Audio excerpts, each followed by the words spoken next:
যদি আল্লাহ তৌফিক দিত, আমি নিয়ত করে রেখেছি, যদি আল্লাহ সুযোগ দিত তাহলে আমি ফিলিস্তিন যেতাম। যদি বাংলাদেশ থেকে ফিলিস্তিনের মুসলমানদের কাছে ইয়াহুদ এবং নাসারাদের বিরুদ্ধে ইসলামের পক্ষে জিহাদ করার জন্য যদি কাউকে নেওয়া হয়, আমি আলাউদ্দিন জিহাদি প্রস্তুত। আমার সাথে যারা যাবে তাদেরকে নিয়ে, ইসলামের পতাকা নিয়ে বেঈমানদের দুর্গ ভেঙে চুরমার করে দিয়ে আসবো ইনশাআল্লাহ। Wake up to reality.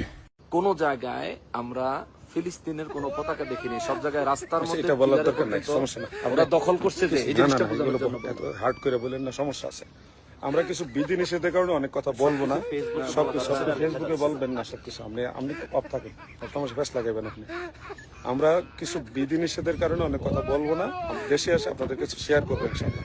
এটা আমাদের পার্সোনাল ট্যুর ছিল এবং এখানে আমরা যে আইসা মানুষকে বড় ধরনের সহায়তা করবো এই ধরনেরও আমাদের কোনো পরিকল্পনা ছিল না। আমরা আসার জাস্ট 2-1 দিন আগে মুফতি আলাউদ্দিন জিহাদি ভাই চিন্তা করলেন যে যাচ্ছি যেহেতু সুযোগ হলে তাদেরকে কিছু সহায়তা নিয়ে দেওয়া যায়। এই হ্যাঁ, আমি কিছু রাষ্ট্রীয় বিধি নিষেধের কারণে অনেক কথা আছে, আমি এখন বলবো না, আমি দেশে এসে আপনাদেরকে জানাবো। तेरा बाप यहाँ छोड़कर गया था कि तेरी माँ?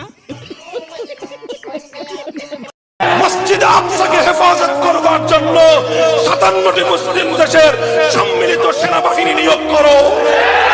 যদি মুসলমানরা আজ এই পদক্ষেপ নিতে পারে, ইনশাআল্লাহ জেরুজালেম ইসরায়েলের রাজধানী হবে না, জেরুজালেম ইসরায়েলের কবরস্থান হবে। Wake up to reality.